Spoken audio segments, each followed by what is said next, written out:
बोलो जयकारा बोल मेरे श्री गुरु महाराज की जय। सौभाग्यशाली गुरुमुखों, सदगुरु फरमाते हैं।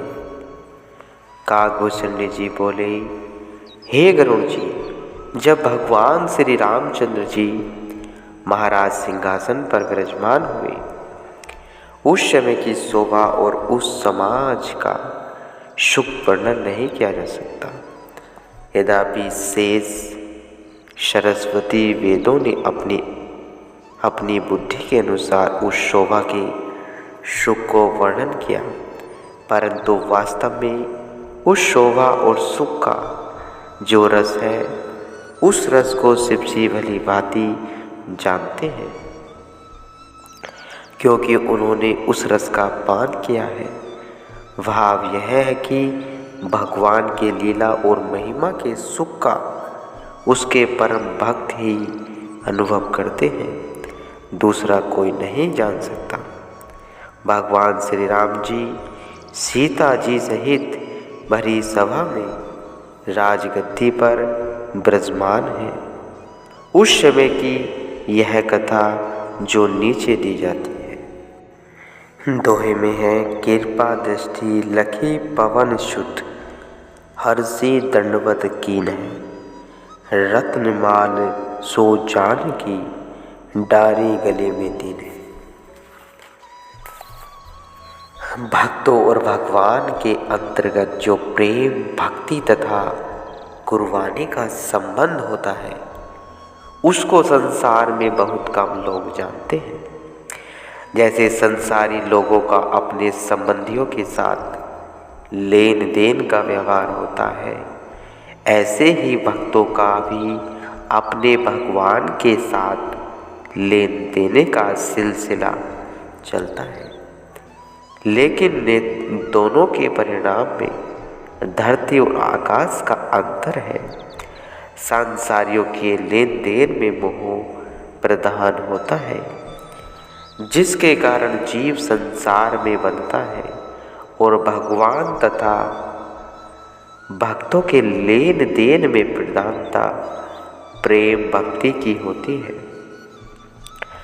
जिसके कारण जीव के मोह के बंधन टूटते हैं और सच्चा मोक्ष मिलता है।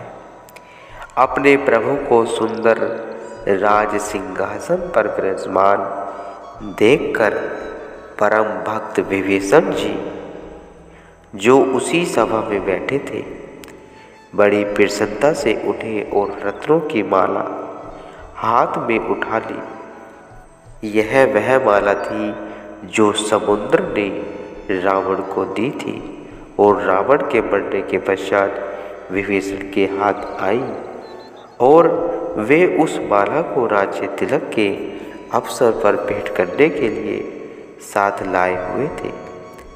सो वही सुखदायक रत्नों की माला विभीषण जी ने माता जानकी के गले में डाल दी। उस सभा में देश देशांतरों से आए हुए अनेक राजा भी थे।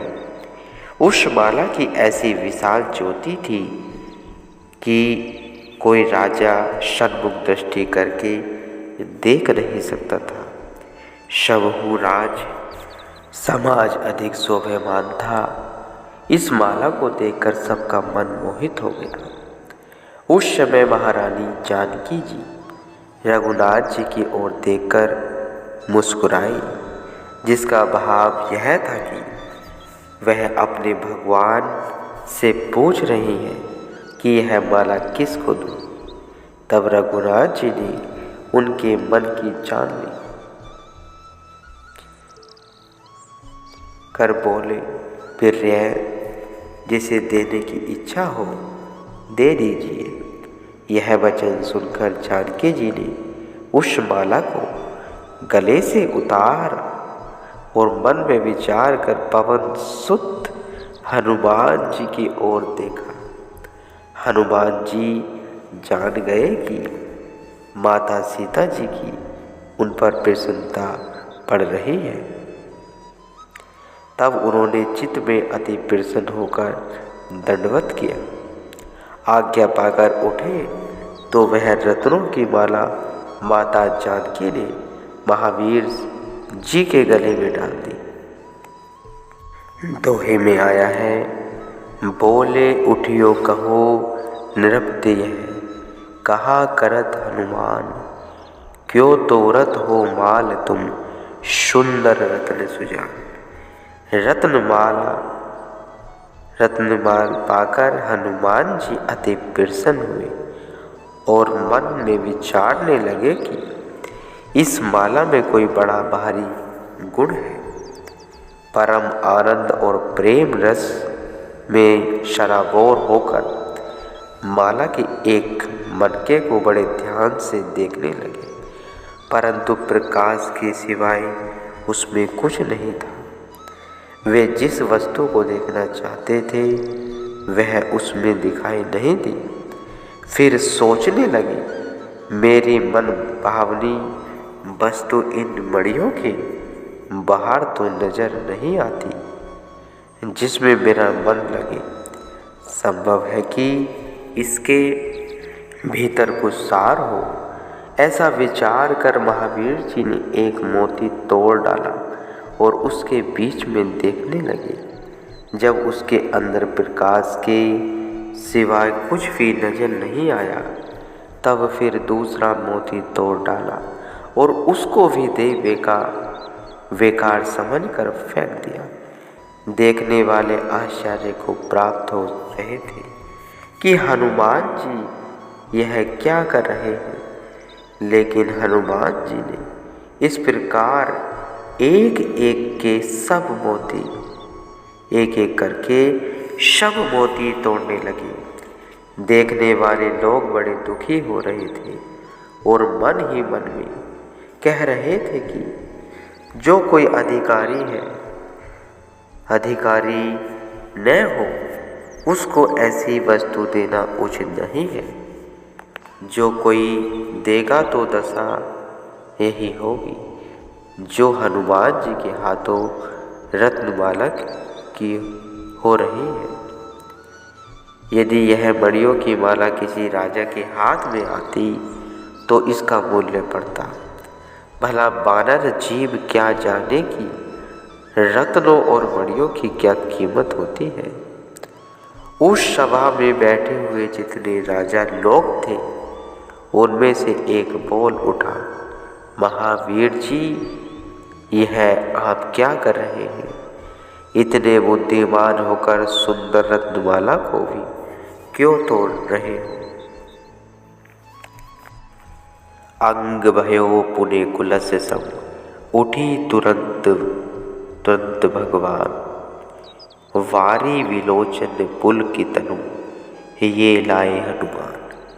उस राजा का यह वचन सुनते ही हनुमान जी बोले, मैं इस माला में अपने प्रभु के सुखदायक नाम को देखता हूँ, परंतु वह राम नाम इसमें मुझे दृष्टि नहीं आता। इस कारण सब मोतियों को तोड़ता और फेंकता जाता। फिर एक और राजा कहने लगा कि हमने आज तक सब वस्तुओं में राम का नाम तो कहीं नहीं सुना। तब महावीर जी बोले, जिस वस्तु में नाम नहीं है वह वस्तु तो किसी भी काम की ही नहीं, उसे तो फेंक देना ही अच्छा। तब वह राजा बोला, हे बलवान महावीर, आपके कथन अनुसार यदि सब वस्तु में राम नाम होता तो फिर आपके शरीर में भी राम का नाम होगा। यह सुनते ही हनुमान जी बोले, मुझे ऐसा विश्वास है कि मेरे शरीर में श्री राम जी का नाम अवश्य है। इतना कहते ही रह न सके, अपने नाखूनों से अपनी छाती चीर डाली। तब क्या था, रोम रोम से भगवान का नाम उच्चारण हो रहा था। जितने स्थान में एक रोम होता है, इतना स्थान भी भगवान नाम से खाली नहीं था। यह कौतुक देखकर सब लोग मन में चकित हो गए। श्री राम रघुनाथ जी की कृपा दृष्टि हनुमान जी पर पड़ी। हनुमान जी का शरीर वज्र के समान हो गया। तब नेत्रों में जल भर कर पुलकित हो गए। भगवान ने तुरंत उठकर हनुमान जी को अपने हृदय में लगाया। आकाश से फूलों की वर्षा और जय जयकार के शब्द हुए गुरुमुखों। धन्य है ऐसे भक्त और धन्य है उनकी करनी, जिनके पवित्र इतिहास पढ़ सुनकर मनुष्य में जागृति आती है और मन वचन में लगता है। यह निसंदेह यथार्थ बात है कि नाम भजन के सिवाय मनुष्य किसी काम का नहीं है। नाम जपने वाला मनुष्य यदि सांसारिक दृष्टि में कंगाल भी है तो उस धनवान से लाख गुना अच्छा है जो स्वर्ण के महलों में रहता हुआ भगवान नाम से खाली है। तथा नाम जपने वाला जीव यदि शरीर करके कुष्ठी भी है तो भी उस स्वर्ण के समान चमकीली देह रखने वाले से कई गुना बढ़कर है।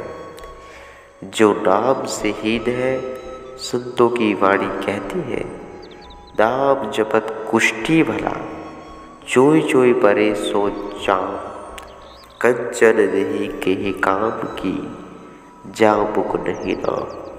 इसलिए भाइयों, भक्तों, गुरुमुखों, मनुष्य शरीर को पाकर नाम जपो और वर्ण जपो। नाम का रस लेने से ही भगवान के पास जा सकते हो, श्री सद्गुरु के पास जा सकते हो। यह श्री बाबा नानक देव जी महाराज जी का उपदेश है कि नाम का स्मरण करो और माया को परमार्थ में खर्च करो। यही दो बातें संतों का सिद्धांत है। इन्हीं दो बातों पर निध्यासन आसन करने से जीव का कल्याण होता है। जिसने इन दो बातों पर अमल कर लिया उसको फिर कोई कुछ करने की आवश्यकता नहीं रहती। हनुमान जी का रथ माला तोड़ने का प्रसंग समाप्त हुआ। राम राज्य हो गया और सब प्रजा सुखी रहने लगी। गुरुमुखों।